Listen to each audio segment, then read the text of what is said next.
Who visited Over-the-Rhine lately agree the revitalization is extraordinary. There are shops, restaurants, and condos selling for hundreds of thousands of dollars. But there's still another side of Over-the-Rhine, once considered the most dangerous neighborhood in Cincinnati.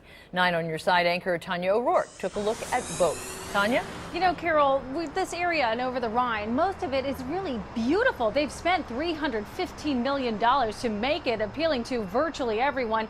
But it is a neighborhood, Over-the-Rhine, that seems to have two identities.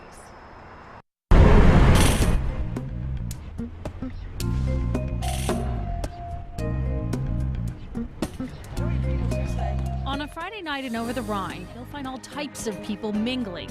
Yet there are dividing lines that seem to exist in Over-the-Rhine. Sometimes it's a matter of where you sit or on what.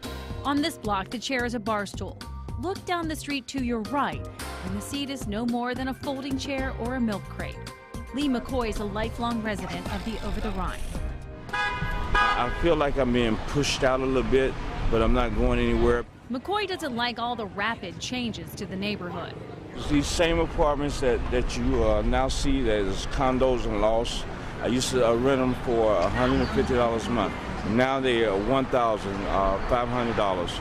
$2,000, one-bedroom apartment. It's the same apartment, same building. It's $1.50 donation. But McCoy, who sells newspapers outside the Senate restaurant, can admit his business is up dramatically. He sold 5,000 papers last year. Okay, this your car? Yes, sir. Okay, check on it. Cincinnati Police Sergeant Eric Franz patrols Over-the-Rhine on foot and in his cruiser. He says the OTR is mostly safe. Crime is down dramatically in the entertainment district. But in the whole of Over-the-Rhine, the crime rates have remained stable. This particular Friday night, there were no radio calls for help to Officer Franz.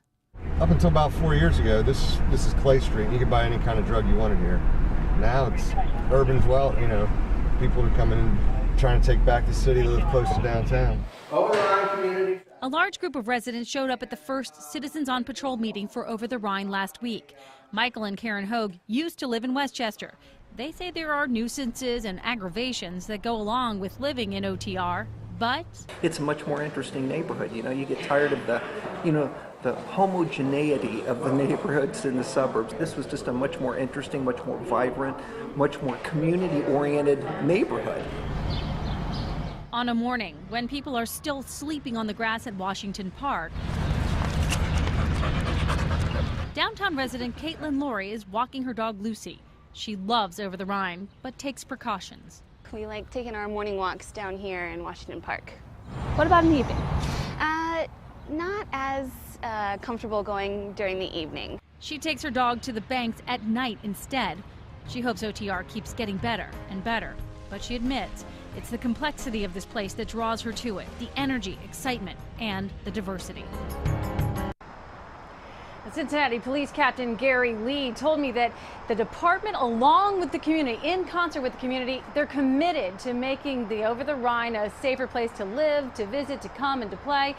And he says it's important to keep this in mind, that the Over-the-Rhine is no different than any other Cincinnati community in that it has pockets of problems, but lots of good. Back to you guys. All right. Thanks a lot, Tanya. You know, Washington Park, if you've been down there lately, it really is beautiful. Oh, it is phenomenal. Stunning. Yeah. A great day to be there today, that's for sure. Absolutely. Oh, yeah.